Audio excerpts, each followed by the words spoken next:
Hello and welcome to Sociology and Technology Week number 4.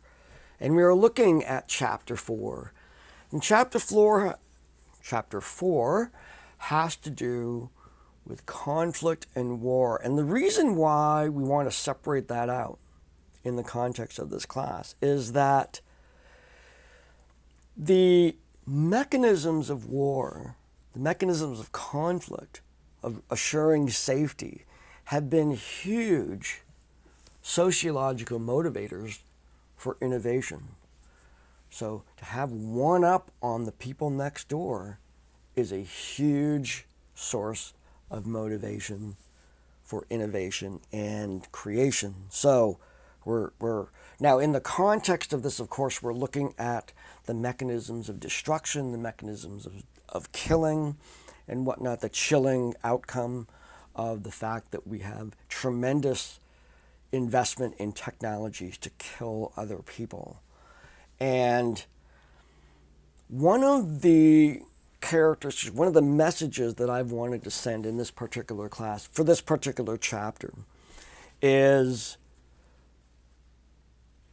the point at which our methods of destruction become so intense that they boggle the mind. Now, and I'm not to say that killing is, if someone dies because they've been shot, it's a tragedy kind of thing. But there's a really, really big difference between competing enemies who, let's say, have pistols and they write 20 paces, turn around and shoot, like the gentleman of the years ago used to do. That's the kind of one-on-one, person-to-person, or even the martial arts without weapons and, fighting and stuff like that. That, as silly as this is going to sound, there's a certain sort of equity and nobility to that kind of thing. It's very different than creating a weapon that can instantly annihilate the lives of everyone within a particular geographic area, such as a nuclear weapon or missiles and stuff, that massive destruction, massive loss of life with one single action. Technology has brought us to that capacity that was limited before when we didn't have the technologies of these instruments of mass destruction, which are not necessarily just nuclear weapons, but the capacity to be able to wipe out so many people came at the advent of World War II. World War I was a war of attrition. People starved and were diseased and died in the field, and whoever had the most people standing essentially won the war. It was the dirtiest war. It was the war to end all wars. Obviously, that didn't work out, but it was still operated on. Most people were still riding horses and single shot guns. They had to load each bullet. World War II entered the mechanisms of war, where industrial technology, we took on killing to an industrial level. I include a video on the impact of World War II in the attention section. I want you to watch that. And this is principally when we look, and this is a little soapbox, so a little political soapbox for you.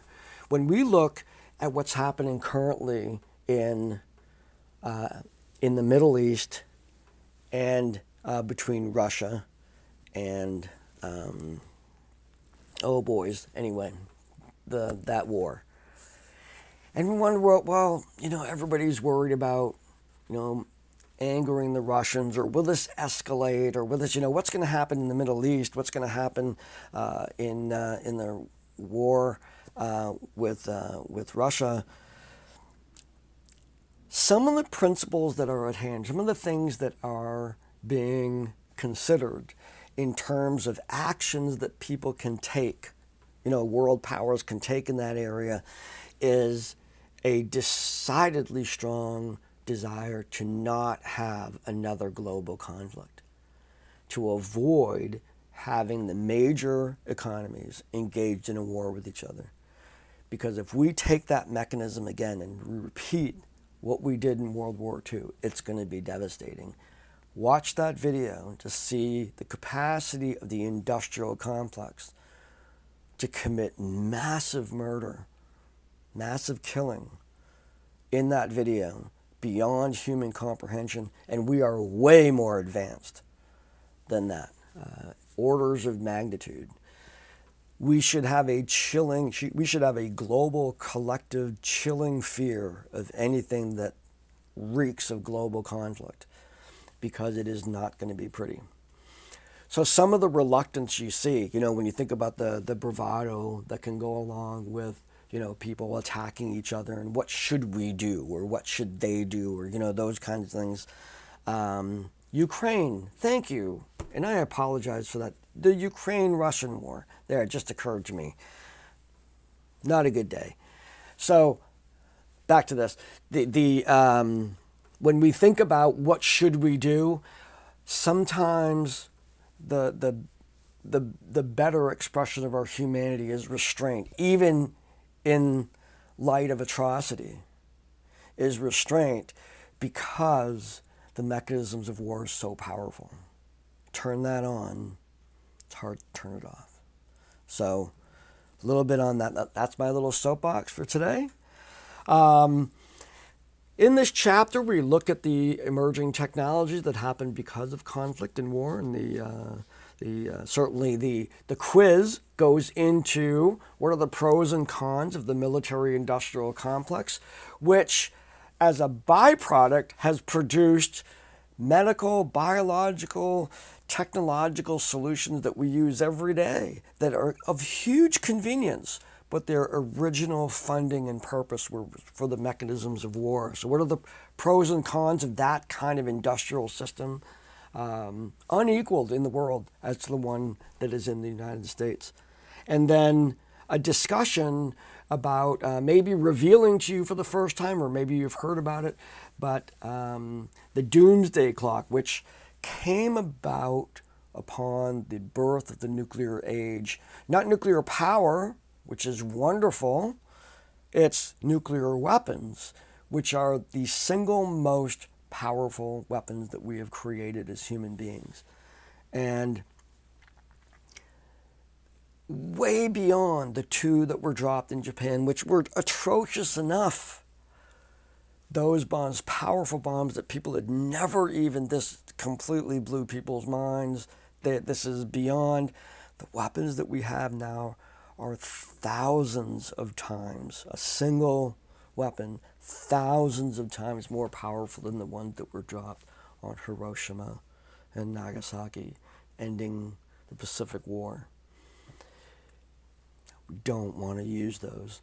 The idea of stockpiles is, mutual fear, like don't use yours and we won't use ours, and I wish there was a better way for humans to get along, but apparently that's the balance right now. And there's some scary times right now as those threats begin to arise and decisions made by Putin, decisions made by our government about our relationship to these stockpiles, even some consideration of starting nuclear tests again, which would be in violation of the nuclear test treaty and stuff like that. The current news is so relevant to these things that are going on that have shaped our world and the technologies that we've created. So I don't mean to paint the totally negative picture. I'm asking for pros about this too. I mean, there's amazing things that we've gotten out of these industries, and but to balance that with the costs, and certainly the costs if we enter into another global conflict. So with that, dive into chapter 4. I did leave a message after I graded the discussions this morning. Much better participation. There was some concern from a few about individuals that weren't posting early in the week, but it looks like just about everybody got most of that done. And what I'm going to ask, and I asked it in the announcement, but I'll repeat it here, is to make an effort to get into those discussions and answer my prompt early in the week, today, tomorrow, maybe Wednesday.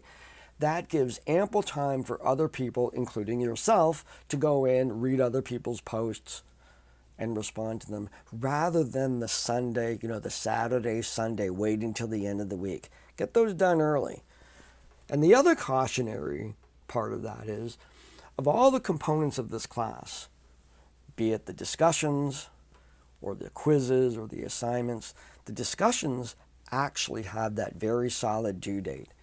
Monday mornings, I go in and I close them. Close them at 8 o'clock in the morning. That's when you can't access them anymore. And I don't open them up again. So those are the assignments that you probably should address first. Lessons about dealing with my classes. Do the discussions first. Get that piece, get that rolling. Even if you have to wait for some replies, do that. Get that whole thing early in the week and then work on the other things. Because if Saturday and Sunday we have a storm and your electricity is out, and you've been waiting to get into those discussions, it just creates complexity that I don't want to deal with. Not that I wouldn't open them for that reason, but if something goes wrong with your computer, that you'll be out of luck for that. Whereas if you miss a quiz or an assignment, you can still go in and take that. I'm not as hard-nosed about that particular. So anyway, lots of lessons here. War sucks. We don't want it. Get into the discussions early. Do those first. My whole thing about my little soapbox and what are the benefits of the military-industrial complex. What a great chapter to really get some deep thinking here. So looking forward to hearing your ideas about this, looking for the integration of that. Let me see, if you know that there's, look it up if you don't know, there's a component of this class where I'm introducing you to an online political newsletter called Tangle, and I'm getting ready to do the first one. The first one is going to be a video produced by Isaac Saul, who is the lead person in Tangle, and it's a video on the dangers of disinformation or misinformation, and separating that from fake news. Getting rid of those terms and really looking at this from a journalist point of view in terms of bad actors placing information into our social media, into our media channels, not just social media, but all over, to fool us and trick us into thinking certain ways, and how important it is for us as consumers of information to be able to understand that. So I'm getting ready to insert that into that first, in the order on the, it'll be the first graded discussion in the Tangle section. I will make an announcement. I will put a link in the timeline. You'll be plenty of ability. You'll have plenty of notice that this is happening. But I will be doing that fairly soon. And those assignments are going to ride for multiple weeks, maybe 2 weeks from the date I started. Those are kind of a separate thing from the rest of the class. In addition, you also have your final projects, which is the service learning paper or the information literacy paper. Some people have submitted some proposals. This is great. I'm going to be posting some additional information about that. There's some service opportunities that I've recently become aware of that I'm going to throw out there, certainly that you can latch on to. And so expect that information to be coming out over the next few days or so. So, all right. So have a great week. Lots to do in this class, but plenty of time to get it done. Make sure you get in those discussions early, read the material, and as sobering it is as this material is, enjoy our exploration of such critical issues of our day. So take care, and I will see you in the discussion boards.